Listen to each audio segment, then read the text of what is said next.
Good afternoon, everyone. Thank you for joining us today. We thought it'd be a great opportunity to catch up with you and update you on the Class 717s. Some of you that have joined us today came with us on a trip to Germany earlier in the year, where we had a chance to see the trains and go out on a test track with Siemens. Since then, we've had a number of trains come over to the UK, so we thought good time to update you. Just a bit of housekeeping before we start. So I'm joined by my colleagues Ollie Turner, who's to my right already, and Ian Nenn, who will also be appearing on camera in just a moment, who's our head of fleet programs at Cascade. Both my colleagues have been on this project for at least 12 months, if not longer. They're both experts in their fields. Ollie on the operational side of the fleet introduction, and Ian, who has been on our engineering team for a very long time. So we'll run through that in just a moment. So what we'll do is we'll run through the presentation and then we'll open up to a Q&A afterwards. So if you could just log your name and which group you represent as part of the Q&A, which is part of the question box, which should be at the bottom of the screen. You can type questions in throughout the presentation. And then at the end, we'll open up the forum and we'll try and answer as many questions as you can, really. Right, so we're just going to start. Hand over to my colleagues, Ian and Ollie now, and we'll start.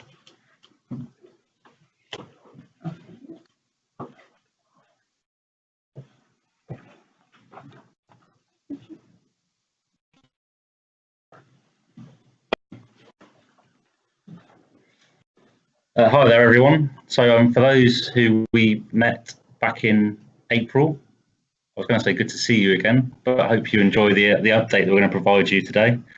Obviously, the project's moved on since we last saw you.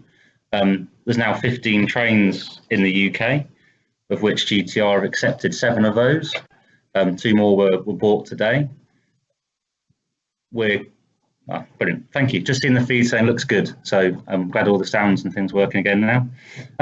So we've got 15 trains in the UK. We've bought 7 of those. Currently, the rest of the fleet's going through mileage accumulation testing in Germany, and also in the UK. There's also a lot of operational testing going on, doing platform stepping distances, signal sighting, and all manner of things, which Ollie will talk about in a bit more detail shortly. I'm sure you're all very familiar with the specification of these trains, but there's a bit more information on the slide there.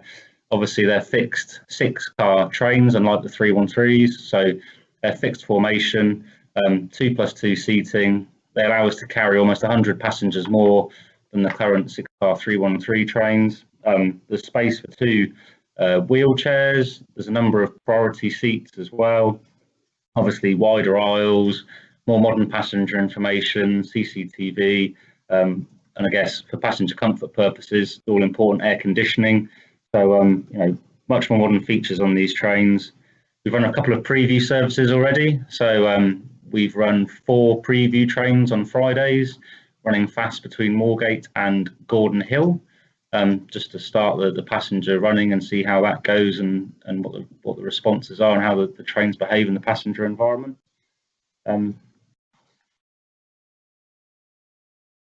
Obviously, these are replacing the 40-plus-year-old Class 313s. So a very different type of train built in a very different era that's operated over 50 million miles now, and is well overdue replacement. So that process will start in the near future. A few slides just to remind you what the 313s look like currently and how the Class 717s compare. So you've got the 313s with the sort of constrained draft screen environment around the body side doors, which limits people's ability to get on and off the trains. You've got the 3+2 seating and things like that, which can potentially hinder people getting through the trains more easily and stuff. So it's 2+2 seating on these, lots of grab handles, lots of open space, wide carriages, really easy to get around and about. And they're there to contain a lot of people. Basically, the journey times on this service aren't very long, so that the trains are there to make sure we can get as many people as possible on them and carry many people into and out of London at the peak times. Obviously, from a driver's perspective, the cab environment's very different in a modern train. So you've gone away from a single brake handle and a traction handle to a combined power brake controller. You've got the screens there that were used for the DOO, the driver-only operation system. You've got the modern like computer type screens in the cab where the driver gets their speedo displays and all the rest of it. And you've got the normal cab communication equipment, driver's seats, sunblind, all the rest of the stuff that's in there. But as you can see, a very different style of cab compared to the older trains. And for those of you that have seen the video that's on YouTube, you can see the very futuristic emergency egress device that exists at the front of the train. That's there because of the single bore tunnels that we operate in to ensure that if there is a failure in the tunnel and we need to get people off, that we can get them off through the end of the train. So gone is the wooden ladder of the past, and now comes in this complex hydraulic stair assembly, which is a fantastic piece of engineering by Siemens, to be honest. So I'll pass over to Ollie to give you a quick update on operational testing. Yeah, so in order to prove that all the theory and the buying process is true and the train fits, so we have to go out to every single platform and every single place is going to call that. So that's where we take the signal height in, the quality of the images on the internal systems, and we really check if it works everywhere else it should before it gets into the service. So we're looking at over 100 platforms, various sidings, and all the signals associated with those places. It's quite a long process, many long nights. And we have a team of people, including us, who go out and get our hands dirty and test all these places to make sure they're good to go. And once they're good to go, they get collected, we keep it all, and then that's when they get signed off and they're ready to go into passenger service. And with any new train, there's always certain surprises. And the 717 has been no different. It's all got its own individual. Sorry, can you hear me a bit better now? Yeah. So just saying that we have to test over 120 platforms. Every station out there that this train's going to call out has to be tested before passenger service. It's a lot of testing. It's many long nights. And with any new train, there is unexpected surprises, of which we've had a few with the 717, but nothing we can't get past. It just means there's just extra challenges and extra hurdles to overcome in the process, and we're taking those off.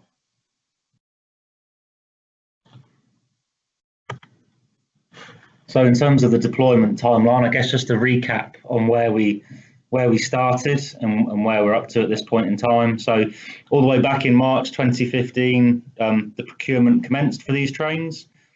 And then in February 2016, the contract with Siemens had finally signed after we'd gone through all the tender process and the commercial reviews and everything else, contract negotiation. So the contract was finally awarded in February 2016. In April 2017, just over a year later, the train build started. By January 2018, the first units were built.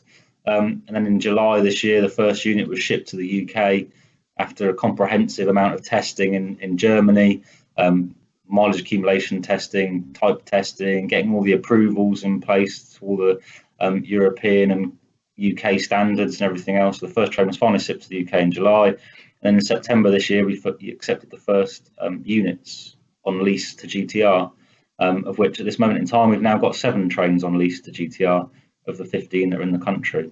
And clearly the next steps are first unit in passenger service, which we're hoping will be later in November, and then the full fleet in passenger service towards the middle of 2019.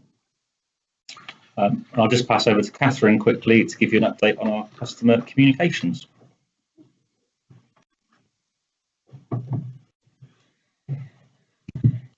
Right, so just very briefly, so obviously we're preparing our communications ahead of the first trains going into service, which obviously Ian has just touched on briefly. So we will be doing a customer awareness campaign the week of launch. So on the slide you can see there, we'll be doing a leafleting campaign at high footfall stations where the train will be running. So we'll be having some guys down there distributing these information leaflets the day the first train goes in service, and then a couple of days after that. So they'll be handing out shortbreads, biscuits, that kind of thing, with the leaflets, just to make sure that people are picking them up. So what we call an experiential campaign. As well as that, we'll be doing an email newsletter out to our database of people that travel on the route, as well as there'll also be additional notifications on the passenger information screens and PA announcements at stations on board the trains, particularly around the message to be in the front 5 carriages to exit the train at Drayton Park, Highbury, Islington, Essex Road or Old Street, very much just to raise passenger awareness so that nobody's caught short or is in the wrong carriage at stations. So we're preparing that at the moment, and we'll be sort of ramping up our media and stakeholder messaging alongside this in the next over the next several weeks, and so as we sort of lead towards launch finally. So I think we are nearly done. So as I said, it was a very short presentation really to give you an update on where we're at with this really exciting project. You know, we're sort of really coming to the pinnacle point of it, where the new trains will start to come in delivery, and hopefully our passengers will really like the new trains and really see the benefits of them compared to the existing trains that are on the route. So I think we're going to open the floor up to any questions from anyone. So I'm just going to turn the microphone and the screen off just for a minute, just whilst we have a look at our questions on our information feed, and we'll be back shortly. Thanks very much.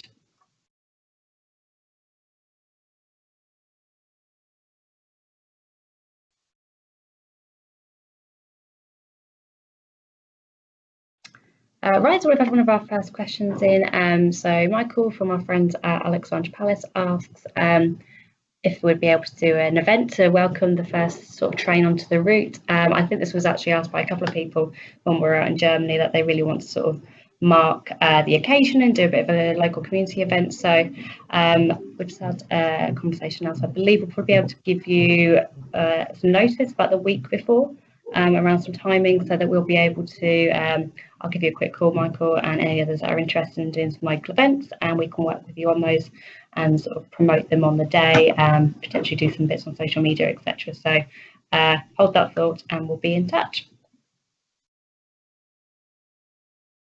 Hi there. So another question's come in from Mary Lowe, asking what the latest is on the Wi-Fi in the tunnels outside London and also Drayton Park to Moorgate.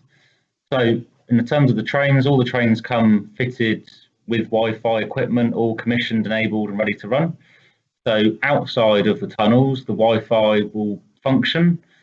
The only thing is, obviously, if there's any black spots, tunnels, cuttings, all that sort of stuff where your mobile phone doesn't work, then clearly the train needs its signal just like your phone does.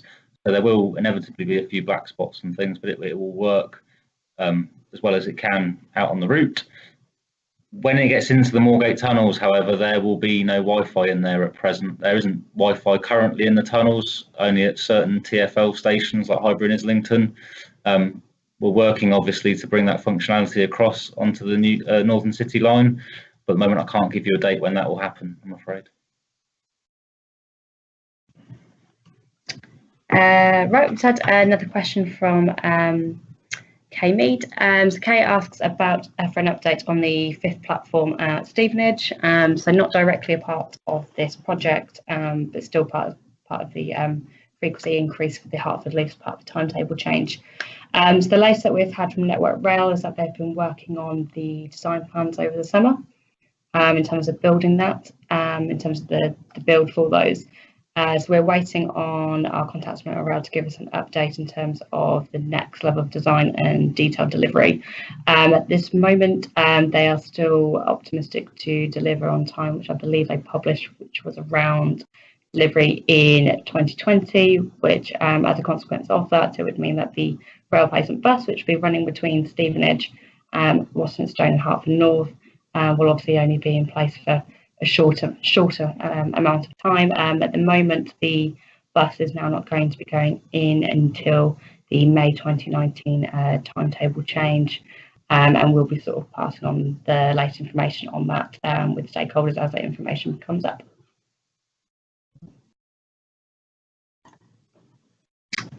Certainly, Mary, we will be managing our passengers' expectations around the Wi-Fi.